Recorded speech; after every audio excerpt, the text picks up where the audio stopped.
My father was, he is on the left here, my father was officer of the General Staff of the Soviet Army. He was inspector of land forces, Soviet troops stationed in countries like Mongolia, Cuba, East European countries. This is the picture taken at the entrance of my Institute of Oriental Languages. It's a part of Moscow State University.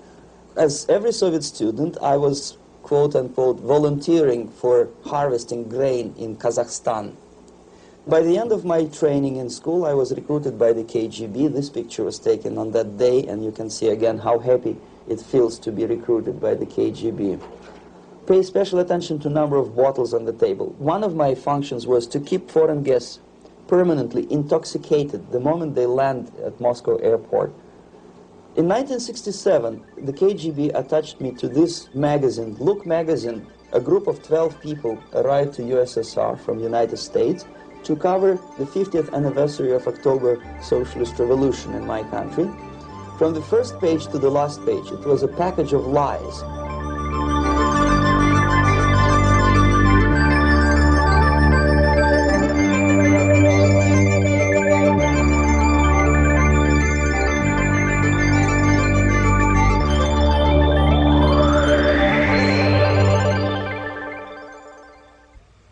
Our conversation is with Mr. Yuri Alexandrovitch Bezmenov. Mr. Bezmenov was born in 1939 in a suburb of Moscow. He was the son of a high-ranking Soviet Army officer. He was educated in the elite schools inside the Soviet Union and became an expert in Indian culture and Indian languages. He had an outstanding career with Novosti, which was the, and still is, I should say, the press arm or the press agency of the Soviet Union. It turns out that this is also a front for the KGB. One of his interesting assignments was to brainwash foreign diplomats when they visited Moscow. And he'll tell us a little bit about how they did this and how they planted information which eventually wound up in the press of the free world. He escaped to the West in 1970 after becoming totally disgusted with the Soviet system, and he did this at great risk to his life. He certainly is one of the world's outstanding experts on the subject of Soviet propaganda and disinformation and active measures.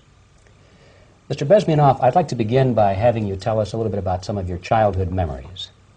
Well, the most vivid memory of my childhood was Second World War, or to be more precise, the end of the Second World War, when all of a sudden United States, from a friendly nation, which helped us to defeat Nazism, turned overnight into a deadly enemy.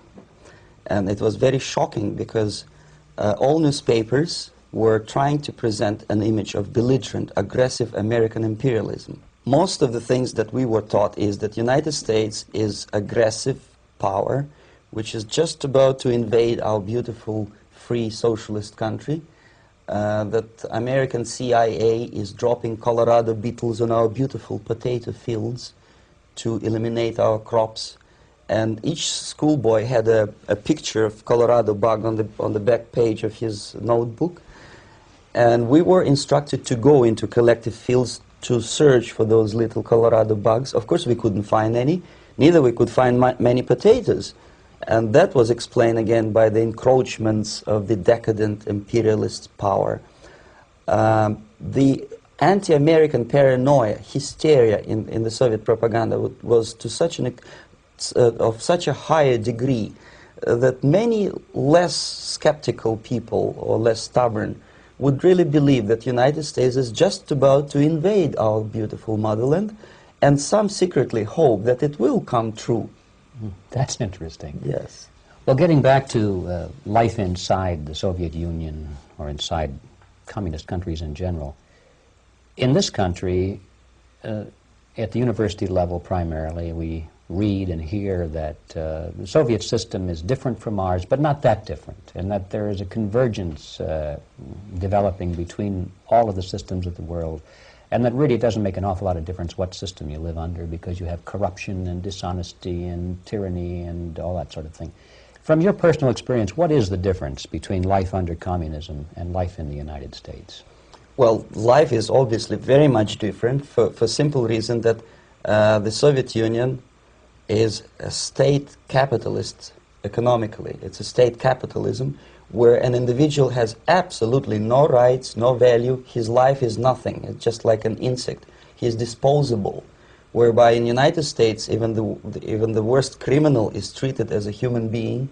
He has a fair trial, and some of them capitalize on their crimes. They publish their memoirs in their prisons and get handsomely paid by your crazy publishers. The differences, of course, in the daily life are very various, depending on whom we are talking about. In my own private life, I never suffered from communism simply because I was brought up in a family of high-ranking military officer. Most of the doors were open for me. Most of my expenses were paid by the government, and I never had any troubles with the authorities or with the police. So, in other words, I would say I enjoyed, or I had good reasons to enjoy all the advantages of so-called socialist system. Mm-hmm. My main motivations to defect had nothing to do with affluence. It was mainly moral indignation, moral protest, rebellion against the inhuman methods of the Soviet system. Well, specifically, what did you object to? I objected, first of all, against oppression of my own dissidents and intellectuals. And that was the most disgusting thing that I witnessed as a young man, young student, who was brought up a very troublesome period in our history, from Stalin to Khrushchev, from total tyranny and oppression to some kind of liberalization. Second, when I started working for the Soviet embassy in India, to my horror, I discovered that we are millions times more oppressive than any colonial or imperialist power in the history of mankind. That my country brings to India not freedom, progress, and friendship between the nations, but racism, exploitation, and slavery, and of course economical inefficiency to this country. Since I fell in love with India, I developed something which by KGB standards is extremely dangerous thing. It's called split loyalty, when an agent likes a country of assignment more than his own country. I literally fell in love with this beautiful country, a country of great contrasts, but also great humility, great tolerance, and philosophical and intellectual freedoms. My ancestors used to live in caves and eat raw meat when India was a highly civilized nation 6,000 years ago. So obviously the choice was not to the advantage of my own nation. I decided to defect and to entirely dissociate myself from that brutal regime. Mr. Bezmenov, we've read a lot about the concentration camps and the slave labor camps under the Stalin regime. Now the general impression in America is that those things are part of the past. Are they still going on today, or what is the status? Yes. There's no qualitative change in the Soviet concentration camp system. There are changes in numbers of prisoners. Again, this is unreliable Soviet statistics.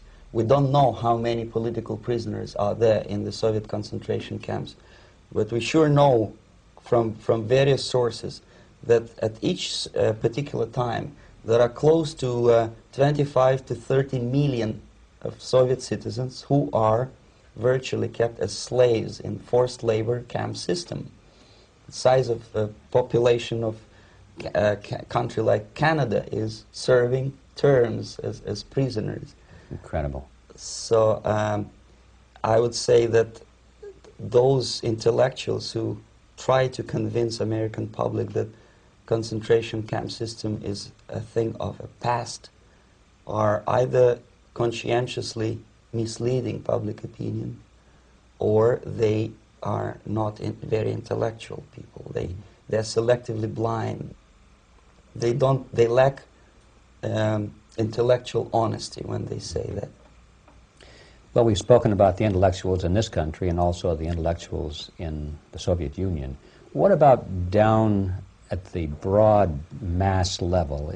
Do the people in general, the working people, the workers in general in the Soviet Union, do they support the system? Do they tolerate it? What is their attitude? Well, average Soviet citizen, if there is such an animal, of course, does not like the system because it hurts, it kills. He may not understand the reasons, he may not have enough information or educational background to understand. But I doubt very much there are many people who are conscientiously supporting the Soviet system. There are not such people in USSR.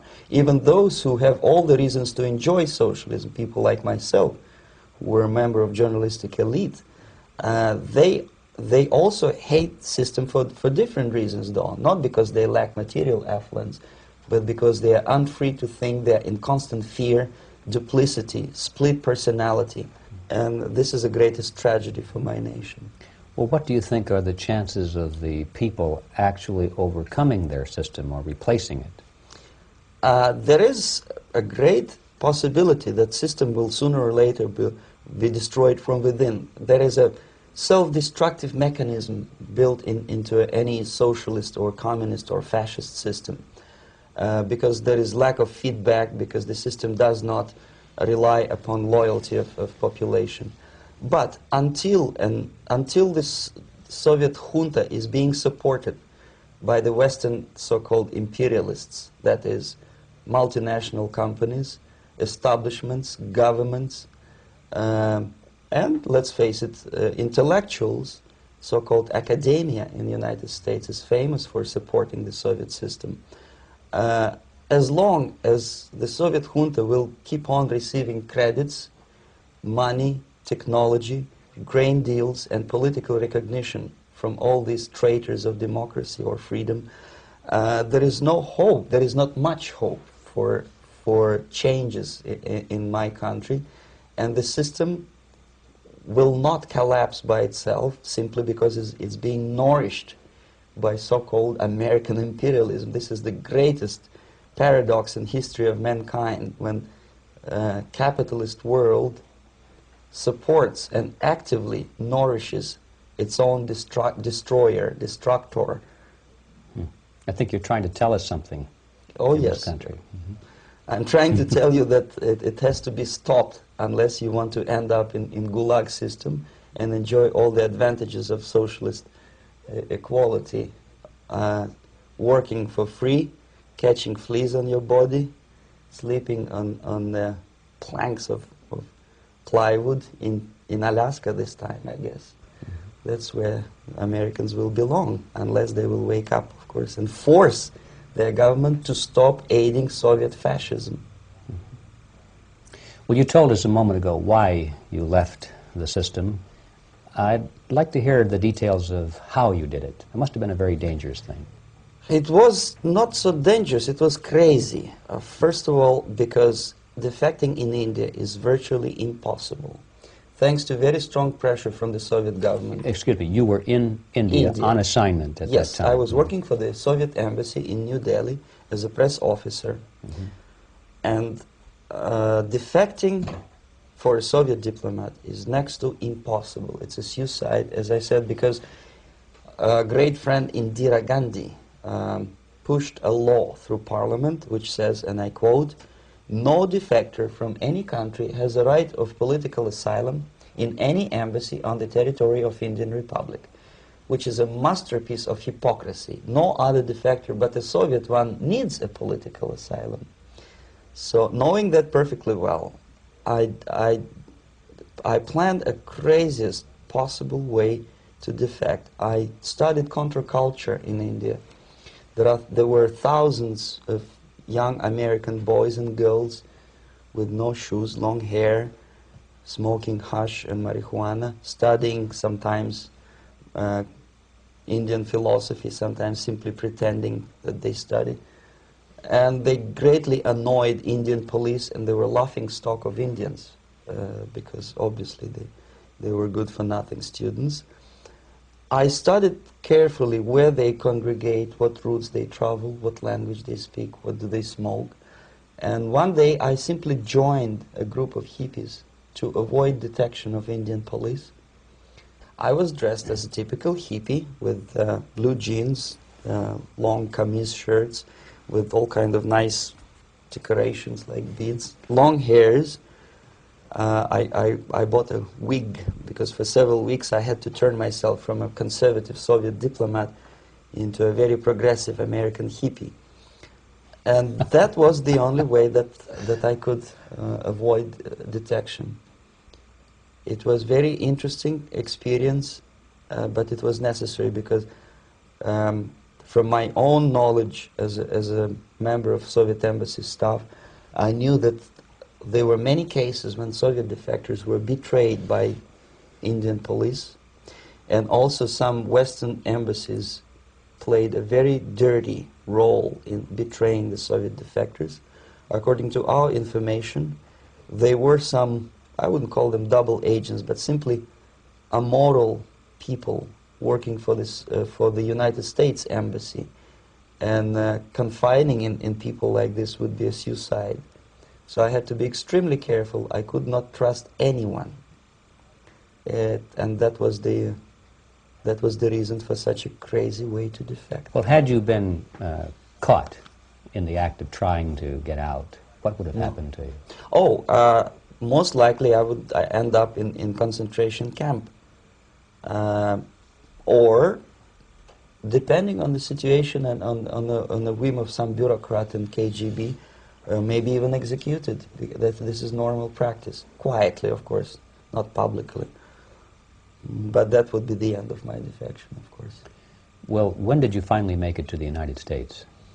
In 1970, after about 6 months of debriefing in Athens by the CIA, and I presume FBI too, they let me go first to Germany, then to Canada. That was my decision. I had to change my identity to protect my family and my friends in USSR. And also I was a little bit paranoid, knowing that both Soviet KGB and probably some double agents within the American system may be after me. So I wanted to settle down as far away as possible.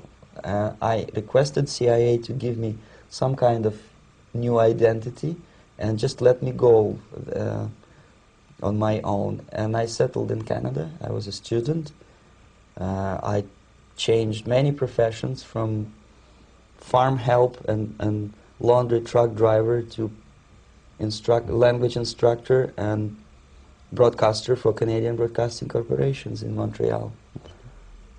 Well, have you had any threats on your life or any yes. unpleasant in about 5 years, KGB eventually discovered that I am working for Canadian Broadcasting. I made a very big mistake. I started working for overseas service of CBC, which is similar to Voice of America, in Russian language. And of course, monitoring service in USSR picked up every new voice. Every new announcer, they would make it a point to discover who he is. And in 5 years, sure enough, slowly but surely, they discovered that I am not Tomas Schuman, that I am Yuri Alexandrovitch Bezmenov, and that I am working for Canadian Broadcasting, and undermining beautiful détente between Canada and USSR. And the Soviet ambassador Alexander Yakovlev made it his personal effort to discredit me. He complained to Pierre Trudeau, who is known to be a little bit soft on socialism. And the management of CBC behaved in a very strange, cowardly way, unbecoming to representatives of an independent country like Canada. They listened to every suggestion that Soviet ambassador gave, and they started shameful investigation, analyzing content of my broadcasts to USSR. And sure enough, they discovered that some of my statements were probably would be offending to the Soviet Politburo. So I had to leave my job. And of course, subtle intimidations. They would say something like, please cross the street carefully because, you know, traffic is very heavy in Quebec. And fortunately, I know about the psychology and the logic of activity of the KGB, and I never allowed myself to be intimidated. This is the worst thing. This is what they expect a person, a defector, to be intimidated.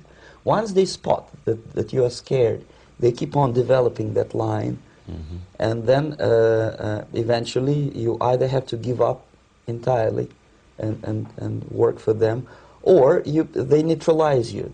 They would definitely stop all kind of political activity, which they failed to do in my case, because I was stubbornly working for the Canadian Broadcasting. And in response to their intimidations, I said that, look, this is a free country, and I am as free as you are. And I also can drive very fast. And gun control is not yet established in Canada, so I had a couple of good shotguns in my basement. So welcome to visit me someday with your Kalashnikov's machine guns. So obviously it didn't work. Intimidation didn't work. So they tried different approach, as I described. They approached on the highest level, on the level of Canadian bureaucracy. And at that level they were on successful. that level they were successful. On individual level they failed flat. Mr. Bezmenov has brought a series of slides with him that he has taken from the Soviet Union, and I think this is a good time to take a look at the slides. Yes. Now, the viewers will be able to see these slides as we talk about them. Yes, this is a collection of slides which are, some of them are snapshots from my family album, some of them are documents which I smuggled from the Soviet embassy, and some are reproductions from local mass media. I usually show them to establish my credibility as a defector. This is a picture of my native town, Mytishi, about 20 miles north from Moscow. Characteristically, there is a statue of Comrade Lenin in the central square. This is myself at the age of 7, again, characteristically, under the statue of Comrade Stalin, extending his friendly hand to peoples of the world. At that age, of course, I was still idealistically minded young communist, and I still believe that sooner or later things will go for better. But I realized that the system stinks, that something is fishy, and that ideology is fake. And the propaganda about advanced Soviet agriculture simply didn't meet the criteria of reality. If they talk about abundance of food and there is none in the stores, there must be something wrong. My father was, he is on the left here, my father was officer of the General Staff of the Soviet Army. He was inspector of land forces, Soviet troops stationed in countries like Mongolia, Cuba, East European countries. Were he alive today, most likely he would be inspecting Soviet troops in Nicaragua, Angola, and many other parts of the world. Fortunately, he died and he didn't see the disgrace, because deep inside he was a Russian patriot. He didn't like the idea of expanding Soviet military might, especially in the areas where we were not welcomed at all. Unlike many other military officers, he was reporting directly to the Minister of Defense, bypassing KGB and diplomatic service. In other words, he was a trusted military professional. And my impression that this type of people are much less hawkish and adventuristic than party bureaucrats in Kremlin. When American mass media describes Soviet military as potentially dangerous counterpart for Pentagon, I simply laugh, because I know better. I know that the most dangerous part of the Soviet power structures are not military at all. Most likely, if they come to power in my country, they'll be more sensible negotiators for nuclear disarmament and withdrawal of the Soviet troops from many parts of the world. But if someone from the party structure or the KGB structure were to give the orders for a military they have to obey, they yes, would follow because them. they are professional military. But they, you see, the triangle of power and hate in USSR is the party at the top, the party elite, the oligarchy of the party, then the military and the KGB at the bottom. They hate each other. And the most hated triangle, the most hated corner of the triangle is the Communist Party bureaucrats. They are the most adventuristic, senile megalomaniacs. They can start war, I wouldn't be surprised. Not the military. They know what war is. At least my father did. This is the picture taken at the entrance of my Institute of Oriental Languages. It's a part of Moscow State University. I graduated in 1963.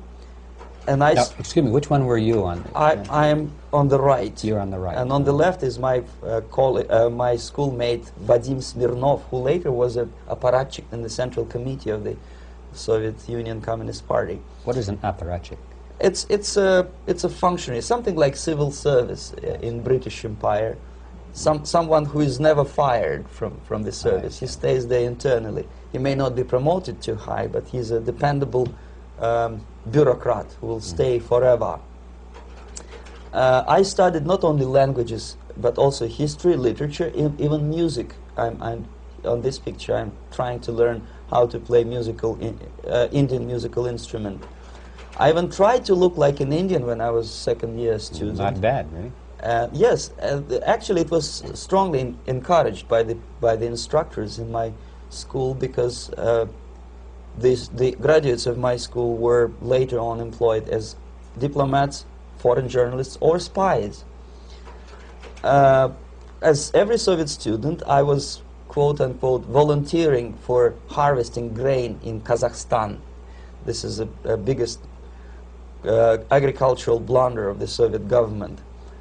But I didn't have much choice, of course, because the communist motto borrowed from the Bible says, "Those who do not work shall not eat." And you can see me eating, therefore I was working, and you can see how happy I was about it.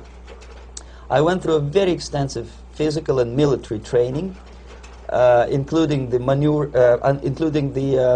military games in areas, suburban areas of Moscow. And here, for example, we are on the tour in Arkhangelsk area. And by the end of my training in school, I was recruited by the KGB. This picture was taken on that day, and you can see again how happy it feels to be recruited by the KGB.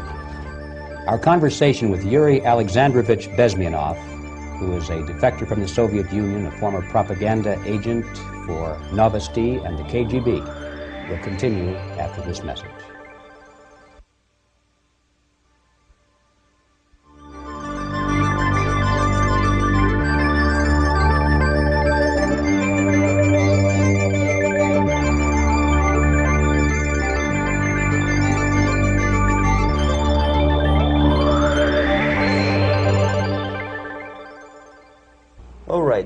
As every student in USSR, I went through very extensive physical and military training and civil defense training too. Unlike in the United States, where civil defense is virtually non-existent, zero. In USSR, every student, whatever his major subject, has to go through very extensive 4-year military and civil defense training. You can see me here with a group of students during one of the war games near Moscow.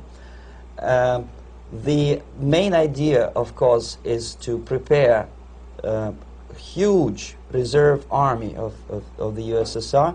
Each student has to graduate as a junior lieutenant. In my case, it was administrative and military intelligence service. My first assignment was to India as a translator with the Soviet Economical Aid Group, building refinery complexes in Bihar state and Gujarat state. At that time, I was still naively, idealistically believing that what I was doing contributes to the understanding and cooperation between the nations.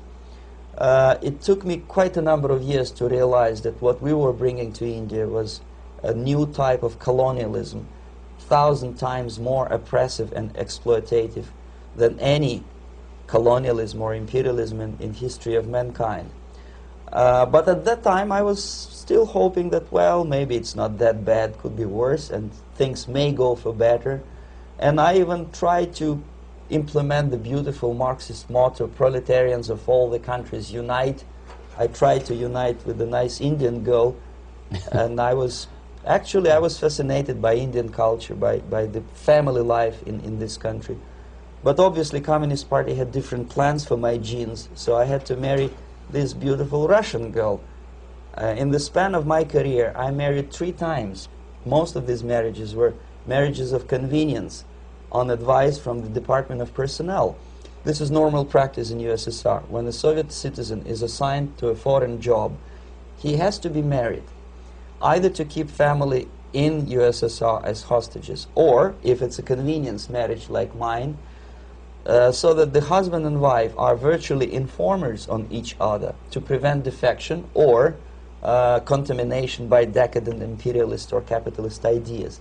In my case, I hated that girl so much that the moment I landed in Moscow, we were divorced, and I married later, second time.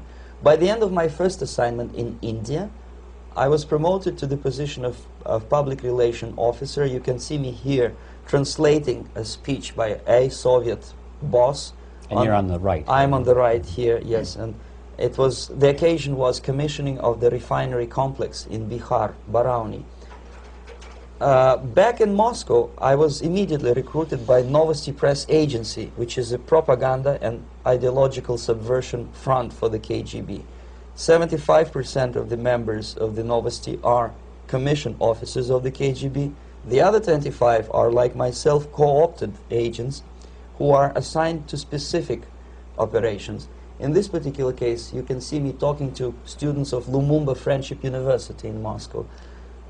This is a huge school under the direct control of the KGB and Central Committee, where future leaders of the so-called national liberation movements are being educated and selected carefully. And some of them have absolutely, this, for example, is a group of students from Lumumba. They don't look like students at all. They look more like military, and that's exactly what they were. They were dispatched back to their countries to be leaders of the so-called national liberation movements, or to be translated into normal human language, leaders of international terrorist groups. Another area of activity when I was working for the Novosti was to accompany groups of so-called progressive intellectuals, writers, journalists, publishers, teachers, professors of colleges. You can see me here in Kremlin. I'm second on the left, with a group of Pakistani and Indian intellectuals. Most of them pretended they don't understand that we are actually working on behalf of the Soviet government and the KGB. They pretended that they are actually being guests, VIP intellectuals, that they are treated according to their merits and their intellectual abilities. For us, they were just a bunch of political prostitutes to be taken advantage for various propaganda operations. Therefore, you can see perfectly well the senior colleague of mine on the left doesn't really have that much respect on his face, and myself with a very skeptical smile, typical KGB sarcastic smile, anticipating another victim of ideological brainwashing. This is how a typical conference in Novosti headquarters in Moscow looked like. Sitting in the middle is Boris Burkov, the then director of Novosti Press Agency, high-ranking party bureaucrat in the Department of Propaganda. I am standing next to a famous Indian poet, Sumitranandan Pant. He was famous because he was an author. He was the author of a famous poem titled Rhapsody to Lenin. That's why he was invited to USSR, and everything was paid by the Soviet government. Pay special attention to number of bottles on the table. This is one of the ways to kill the awareness or curiosity of foreign journalists. One of my functions was to keep foreign guests permanently intoxicated the moment they land at Moscow airport. I had to take them to the VIP lounge and toast to friendship and understanding between the nations of the world. Glass of vodka, then a second glass of vodka. And in no time, my guests would be feeling very happy. They would see everything in kind of pink, nice color.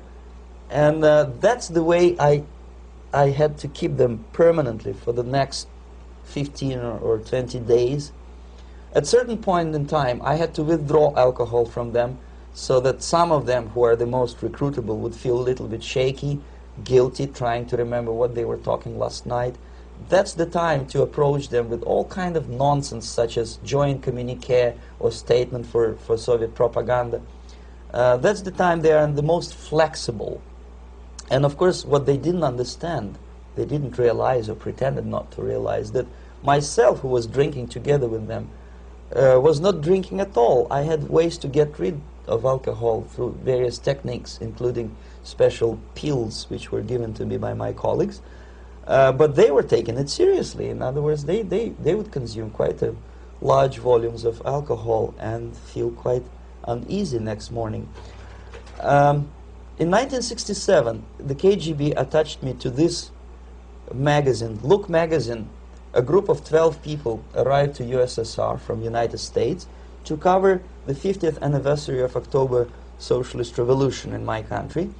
From the first page to the last page, it was a package of lies, propaganda cliché, which were presented to American readers as opinions and deductions of American journalists.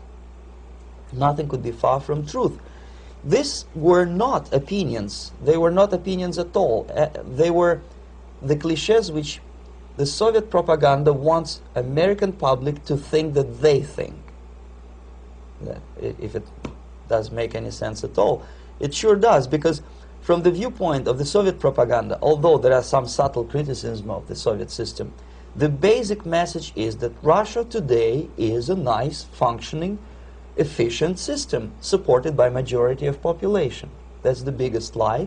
And of course, American intellectuals and journalists from Look magazine elaborated on that untruth in various different ways. They intellectualized that lie. They found all kinds of justifications for telling lies to American public. Excuse me, it was partly your job to make sure that they got these ideas, yes, and accepted them as their own ideas. Right. Actually, even before they arrived to USSR, and they paid astronomical sum of money for that visit, they were submitted, this Novosti Press Agency developed so-called backgrounders, 20-25 pages of information and opinions which were presented to the journalists even before they bought their tickets to Moscow.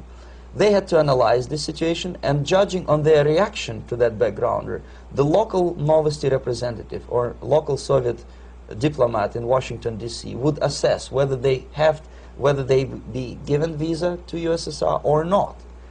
So they were selected ahead of time. Oh yes, they were pre-selected very carefully, and there is not much chance for honest journalists to arrive to USSR and to stay there for 1 year and to bring this package of lies back home. This, for example, is a centerfold of the Look magazine.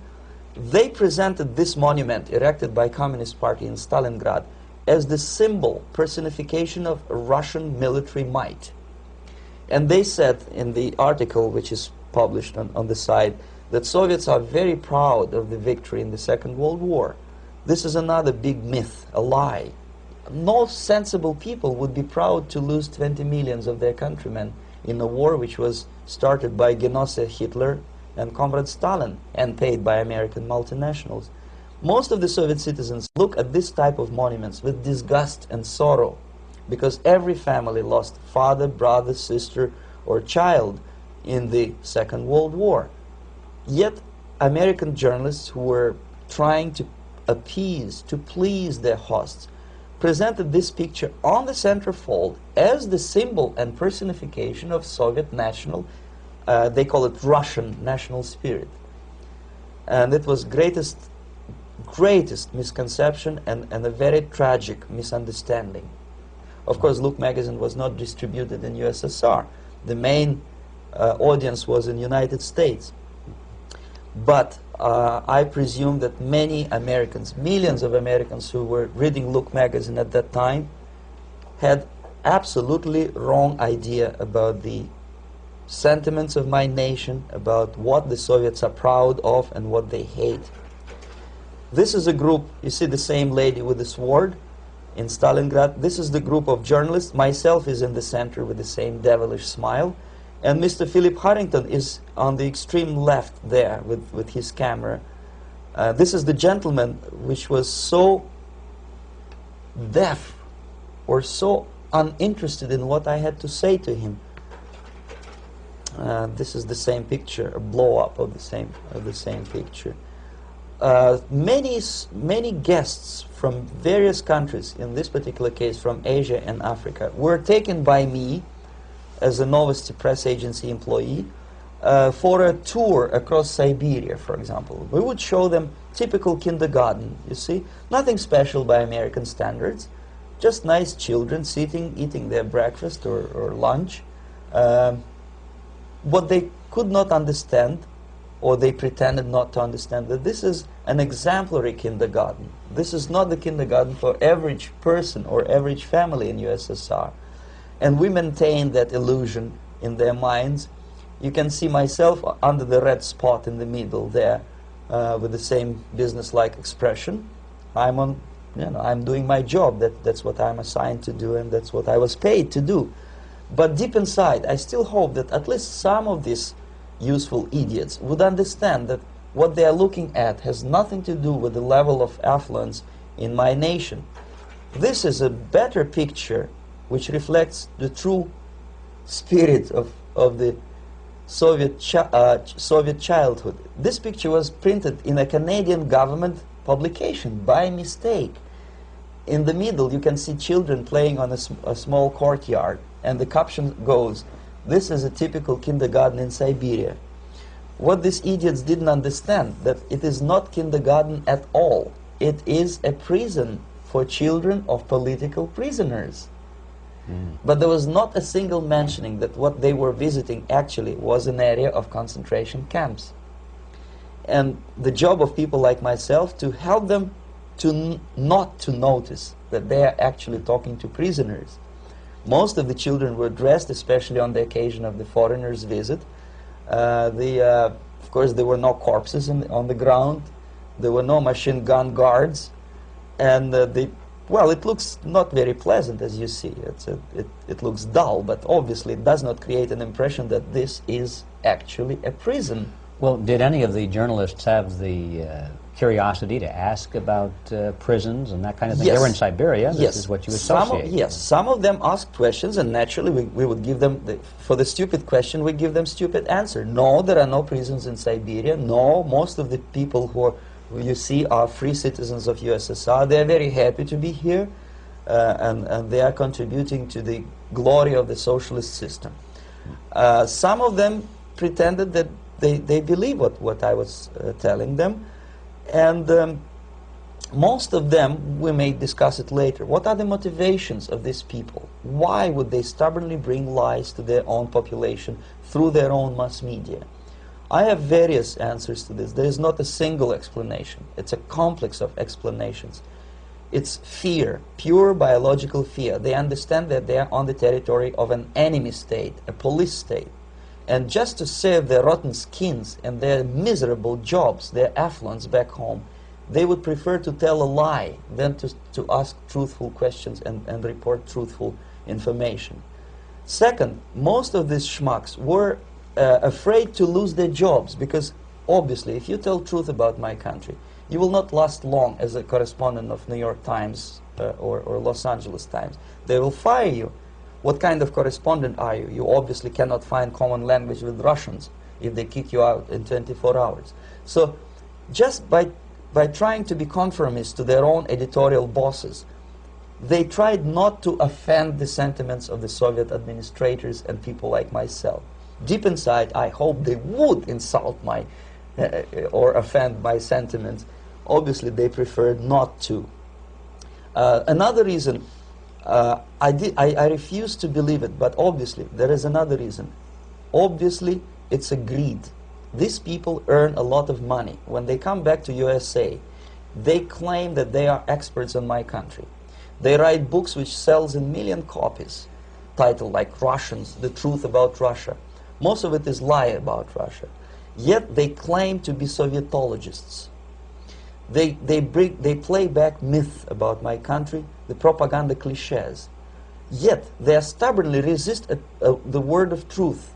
If a person like Solzhenitsyn is either defecting or kicked out of USSR, they try all their best to discredit him and to discourage him. I don't have much chance to appear on national network with a true story about my country. But a useful idiot like Hendrik Smith or Robert Kaiser, they are big heroes. They come back from USSR. They say, oh, we were talking to dissidents in Russia. Big deal. Soviet dissidents are chasing American correspondents in the streets, and they are cowardly escaping from these contacts. For some strange reason, if you want to know more about Spain, you refer to Spanish writers. If you want to learn more about French, you read French writers. Even about Antarctica, I bet you would read Penguins. Only about the Soviet Union, for some strange reason, you read Hendricks and Schmendricks and all kind of Kissingers, because they claim that they know more about my country. They know nothing, or next to nothing, or they pretend that they know more than they actually do. I would say they are dishonest people who lack integrity and common sense and intellectual honesty. They bring back all kind of stories like that. A kindergarten in Siberia. Omitting the most important fact, it's a prison for children of political prisoners. Another greatest example of monumental idiocy of American politicians. Edward Kennedy was in Moscow, and he thought that he is a popular, charismatic American politician who is easygoing, who can smile, dance at the wedding in Russian Palace of Marriages. What he did not understand, or maybe he pretended not to understand, that actually he was being taken for a ride. This is a staged wedding, especially to impress foreign media, or useful idiots like Ed Kennedy.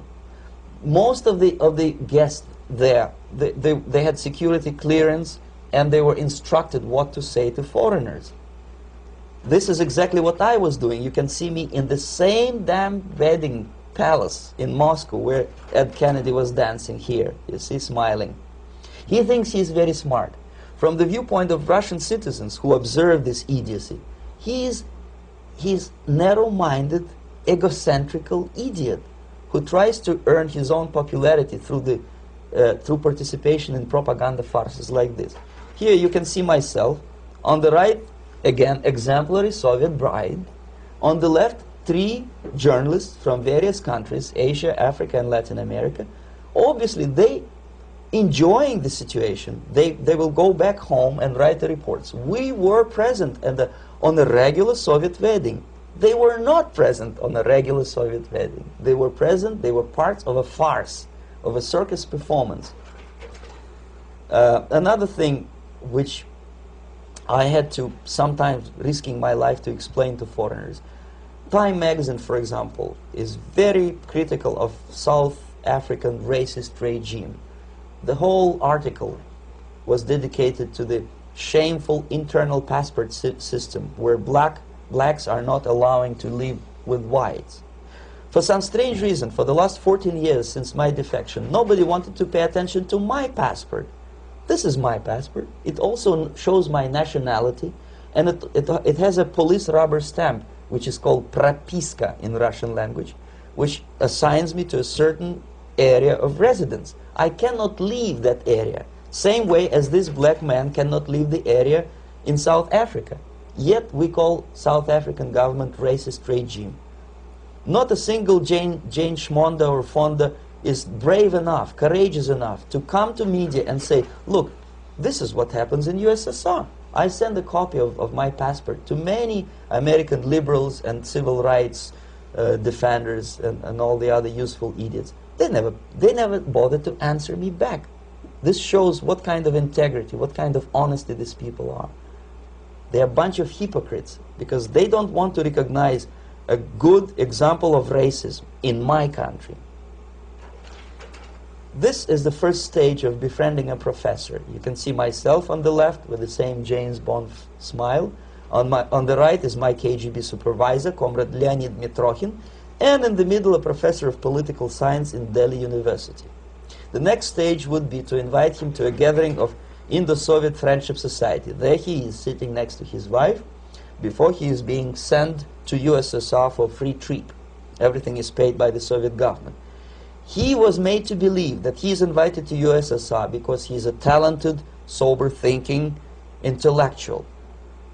Absolutely false. He is invited because he is a useful idiot, because he would agree and subscribe to most of the Soviet propaganda cliché.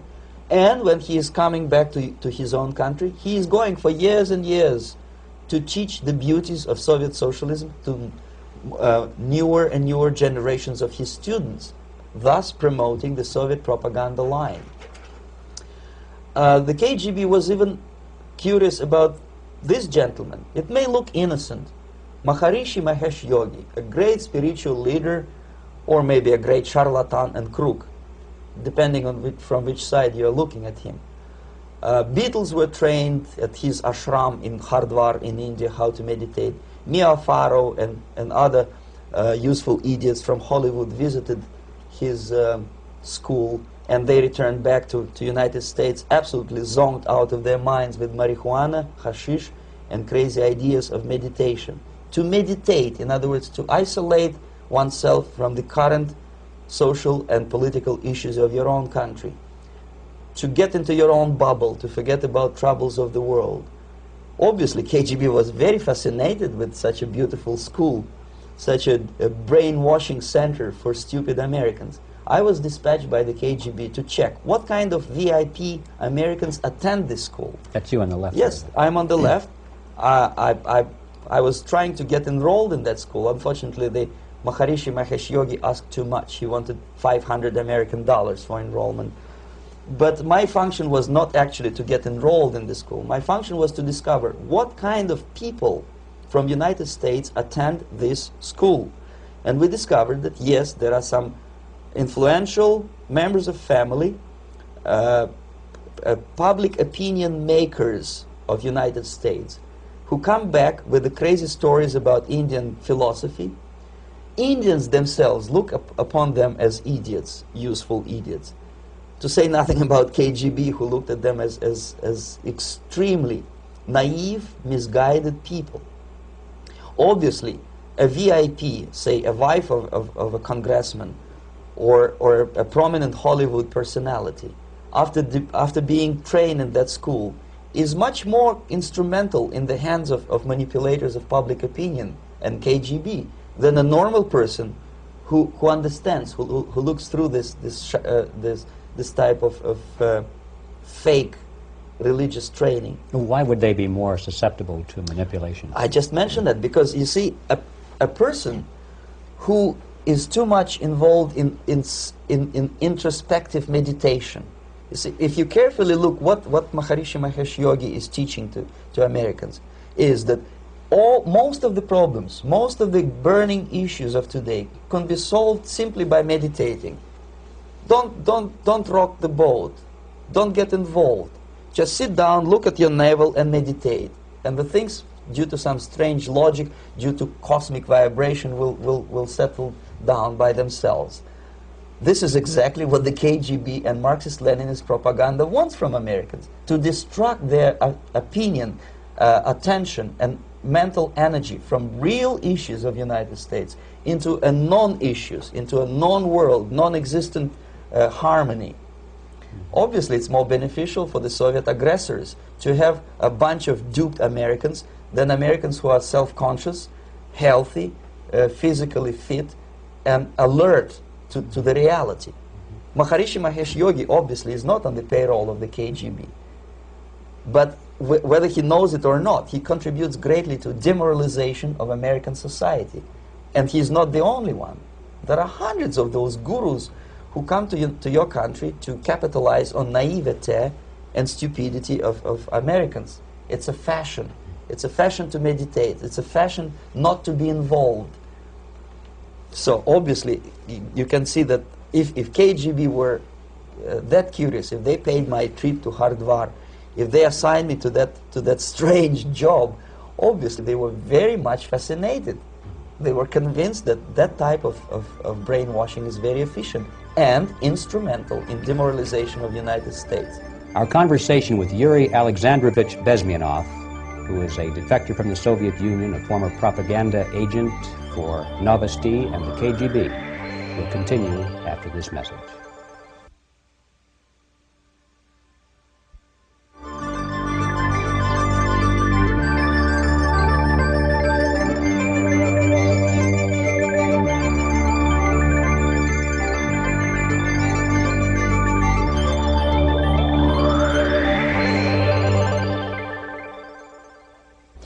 This picture shows the part of the building of USSR embassy, and my supervisors. On the left is Comrade Mehdi, an Indian communist, and on the right, Comrade Mitrokhin, my supervisors in the secret department of research and counter-propaganda. It has nothing to do with either research or counter-propaganda. Most of the activity of that department was to compile huge volume of information on individuals who were instrumental in creating public opinion. Publishers, editors, journalists, actors, educationalists, professors of political science, members of parliament, representatives of business circles. Most of these people were divided roughly in two groups. Those who would toe the Soviet foreign policy, they would be promoted to the positions of power through media and public opinion manipulation. Those who refused the Soviet influence in their own country would be character assassinated or executed physically come revolution. Same way as in the small town of Hue in South Vietnam, several thousands of Vietnamese were executed in one night when the city was captured by Viet Cong for only 2 days. And American CIA could never figure out how could possibly communists know each individual, where he lives, where to get him, and would be arrested in one night, basically in some 4 hours before dawn, put on a van, taken out of the city limits and shot. The answer is very simple. Long before communists occupied the city, there was extensive network of informers, local Vietnamese citizens, who knew absolutely everything about people who are instrumental in public opinion, including barbers and taxi drivers. Everyone who was sympathetic to the United States was executed. Same thing was done under the guidance of the Soviet embassy in Hanoi, and same thing I was doing in New Delhi. To my horror, I discovered that in the files where people were doomed to execution, there were names of pro-Soviet journalists with whom I was personally friendly. Pro-Soviet? Yes. They were idealistically minded leftists who made several visits to USSR, and yet the KGB decided that come revolution or drastic changes in political structure of India, they will have to go. Why is that? Because they know too much. Simply because, you see, the useful idiots, the leftists who are idealistically believing in the beauty of Soviet socialist or communist or whatever system, when they get disillusioned, they become the worst enemies. That's why my KGB instructors specifically made a point, never bother with leftists. Forget about these political prostitutes. Aim higher. This was my instruction. Try to get into large circulation, established conservative media. Rich, filthy rich movie makers, intellectuals, so-called academic circles. Cynical, egocentric people who can look into your eyes with angelic expression and tell you a lie. These are the most recruitable people, people who lack moral principles, who are either too greedy or too suffer from self-importance. They feel that they matter a lot. These are the people who KGB wanted very much to recruit. But to eliminate the others, to execute the others, don't they serve some purpose? Wouldn't they be the ones they rely on? They serve purpose only at the stage of destabilization of a nation. For example, your leftists in United States, all these professors and all these beautiful civil rights defenders, they are instrumental in the process of the subversion only to destabilize the nation. When their job is completed, they are not needed anymore. They know too much. Some of them, when they get disillusioned, when they see that Marxist-Leninists come to power, obviously they get offended. They think that they will come to power. That will never happen, of course. They will be lined up against the wall and shot. But they may turn into the most bitter enemies of Marxist-Leninists when they come to power. And that's what happened in Nicaragua. You remember most of these former Marxist-Leninists were either put to prison or one of them split, and now he's working against Sandinistas. It happened in Grenada when Maurice Bishop was already a Marxist. He was executed by a new Marxist who was more Marxist than this Marxist. Same happened in Afghanistan when first there was Taraki, he was killed by Amin, then Amin was killed by Babrak Karmal with the help of KGB. Same happened in Bangladesh when Mujibur Rahman, very pro-Soviet leftist, was assassinated by his own Marxist-Leninist military comrades. It's the same pattern everywhere. The moment they serve their purpose, all the useful idiots are either be executed entirely, all the idealistically minded Marxists, or exiled or put in prisons, like in Cuba. Many former Marxists are in Cuba, in prison. So most of the Indians who were cooperating with the Soviets, especially with our Department of Information of the USSR Embassy, were listed for execution. And when I discovered that fact, of course I was sick. I was mentally and physically sick. I thought that I'm going to explode one day during the briefing at the ambassador's office. I would stand up and say something that we are basically a bunch of murderers. That's what we are. It has nothing to do with friendship and understanding between the nation and blah, blah, blah. We are murderers. We behave as a bunch of thugs in a country which is hospitable to us, a country which with ancient traditions. But I did not defect. I tried to get the message across. To my horror, nobody wanted even to listen, least of all to believe what I had to say. And I tried all kinds of tricks. I would leak information through letters or lost documents or something like that. And still I got no message. The message was not published, even in the conservative mass media of India.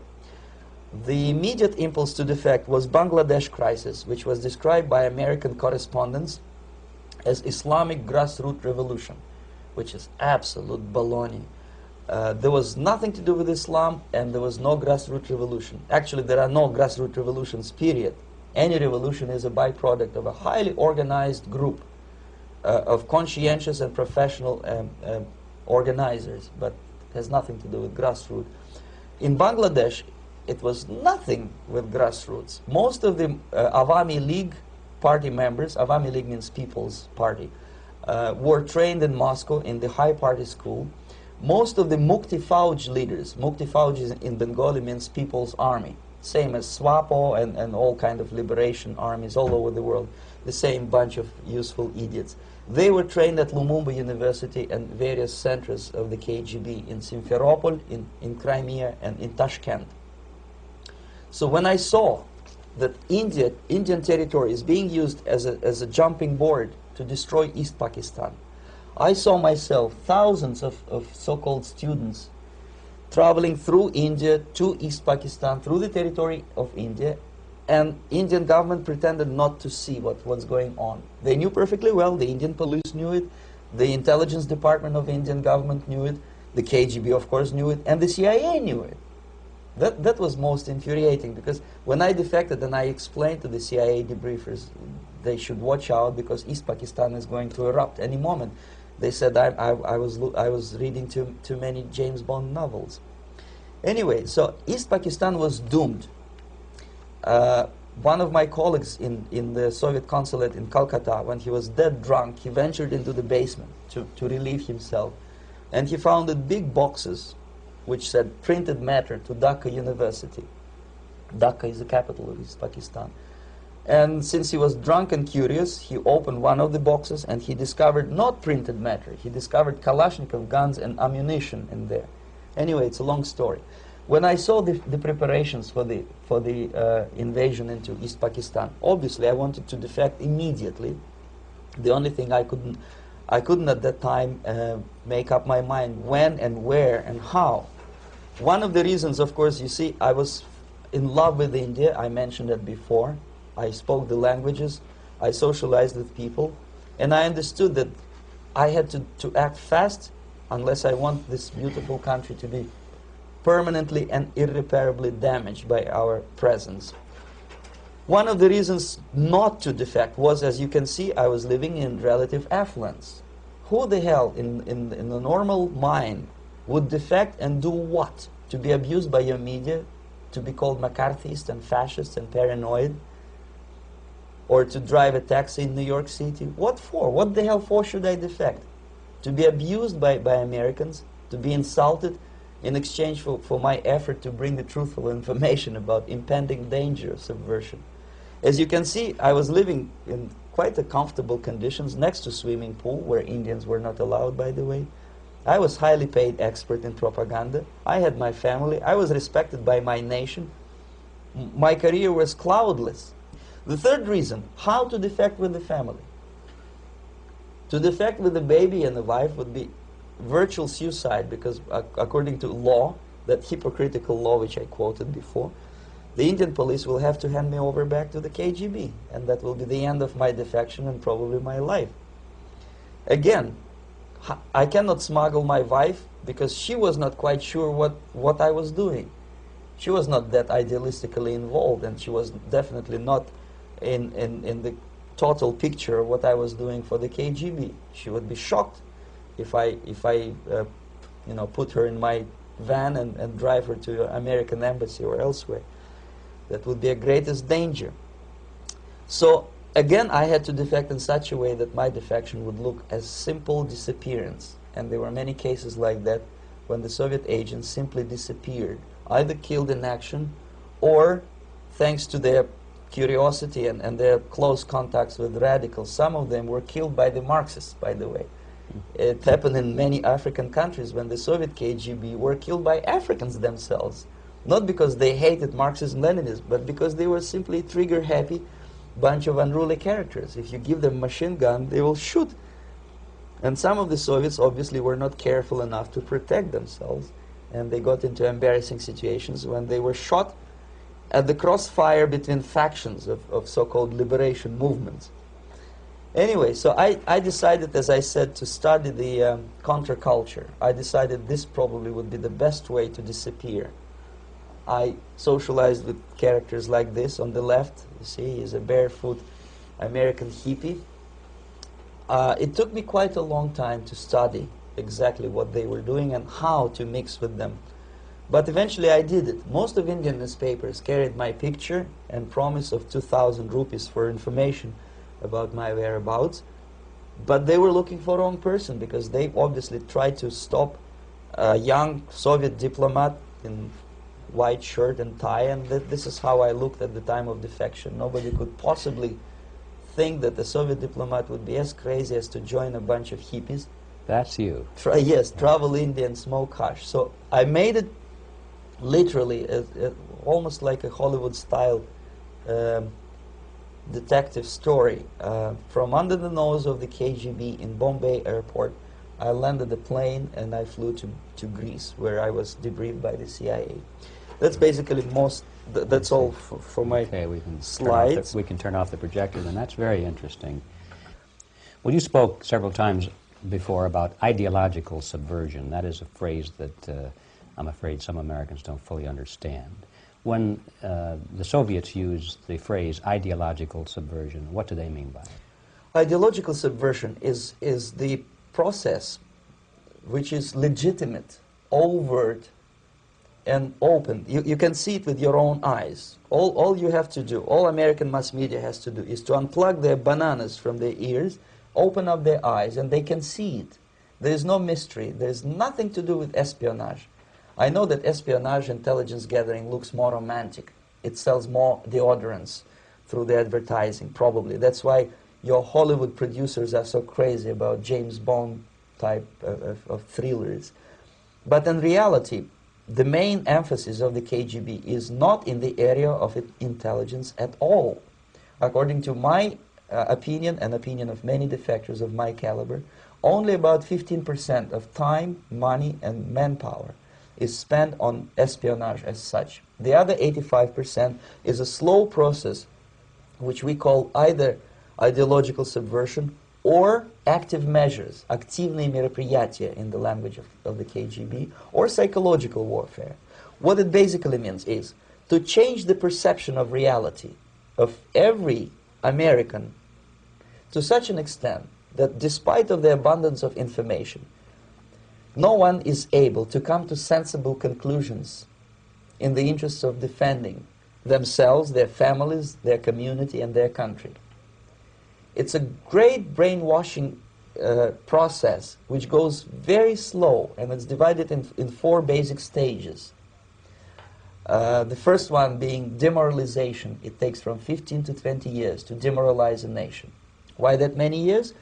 Because this is the minimum number of years which requires to educate one generation of students in the country of your enemy, exposed to the ideology of the enemy. In other words, Marxism-Leninism ideology is being pumped into the soft heads of at least 3 generations of American students without being challenged or counterbalanced by the basic values of Americanism, American patriotism. The result you can see.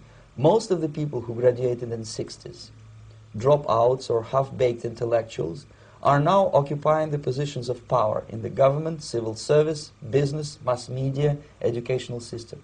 You are stuck with them. You cannot get rid of them. They are contaminated. They are programmed to think and react to certain stimuli in a certain pattern. You cannot change their mind, even if you expose them to authentic information, even if you prove that white is white and black is black. You still cannot change the basic perception and the logic of behavior. In other words, these people, the process of demoralization is complete and irreversible. To get rid of society of these people, you need another 20 or 15 years to educate a new generation of patriotically minded and common sense people who would be acting in favor and in the interests of the United States society. And yet these people who've been programmed and, as you say, in place and Yes. who are favorable to an opening with the Soviet concept, these are the very people who would be marked for extermination in this country? Most of them, yes. Simply because the psychological shock when they will see in future what the beautiful society of equality and social justice means in practice, obviously they will revolt. They will be very unhappy, frustrated people. And the Marxist-Leninist regime does not tolerate these people. Obviously they will join the links of dissenters, dissidents. Unlike in present United States, there will be no place for dissent in future Marxist-Leninist America. Here you can get popular like Daniel Ellsberg and filthy rich like Jane Fonda for being dissident, for criticizing your Pentagon. In future, these people will be simply squashed like cockroaches. Nobody is going to pay them nothing for their beautiful, noble ideas of equality. This they don't understand, and it will be the greatest shock for them, of course. The demoralization process in the United States is basically completed already. For the last 25 years, actually it's overfulfilled, because demoralization now reaches such areas where previously not even Comrade Andropov and all his experts would even dream of such a tremendous success. Most of it is done by Americans to Americans, thanks to lack of moral standards. As I mentioned before, exposure to true information does not matter anymore. A person who was demoralized is unable to assess true information. The facts tell nothing to him. Even if I shower him with information, with authentic proof, with documents, with pictures, even if I take him by force to the Soviet Union and show him concentration camp, he will refuse to believe it until he is going to receive a kick in his fat bottom. When a military boot crashes his balls, then he will understand, but not before that. That's the tragic of the situation of demoralization. So basically America is stuck with demoralization, and unless, even if you start right now, here, this minute, you start educating new generation of Americans, it will still take you 15 to 20 years to turn the tide of ideological perception of reality back to normalcy and patriotism.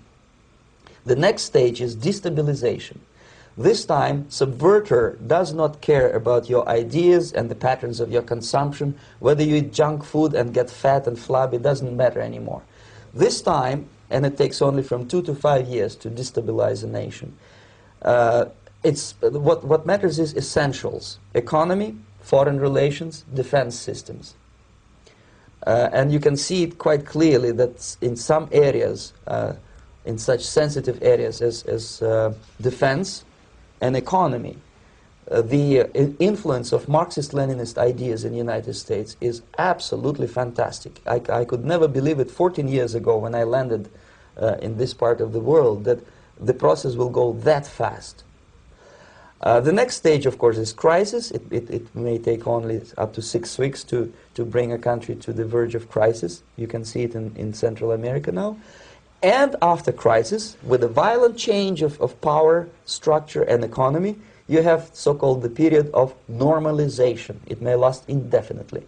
Normalization is a cynical expression borrowed from Soviet propaganda. When the Soviet tanks moved into Czechoslovakia in '68, Comrade Brezhnev said, "Now the situation in brotherly Czechoslovakia is normalized."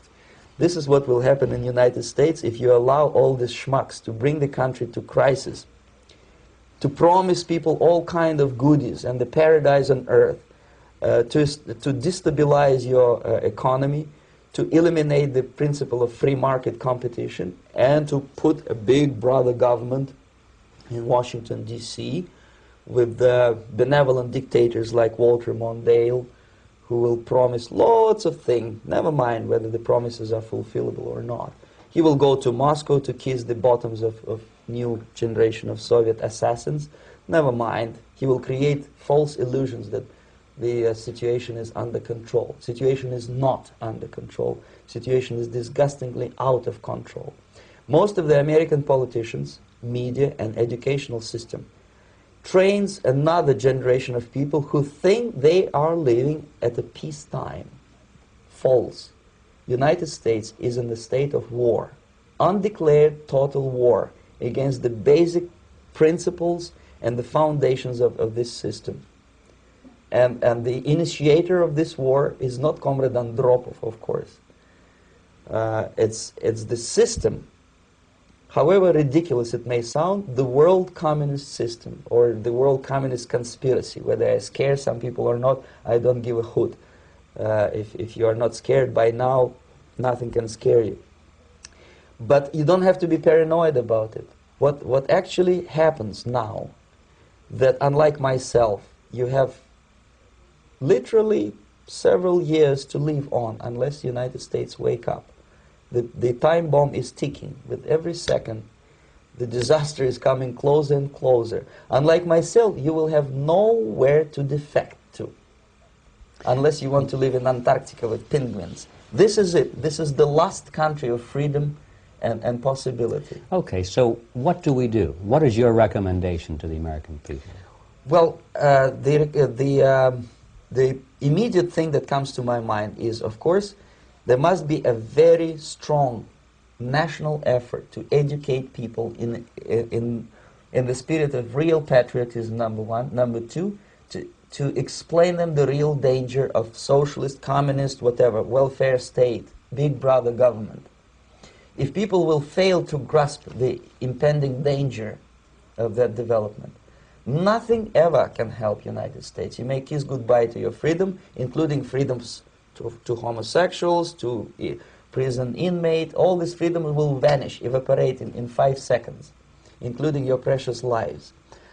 The second thing, the moment at least part of the United States population is convinced that the danger is real, they have to force their government. And I'm not talking about sending letters, signing petitions, and all this beautiful, noble activity. I'm talking about forcing United States government to stop aiding communism. Because there is no other problem more burning and urgent than to stop the Soviet military-industrial complex from destroying whatever is left of the free world. And it is very easy to do. No credits, no technology, no money, no political or diplomatic recognition, and of course no such idiocy as grain deals to USSR.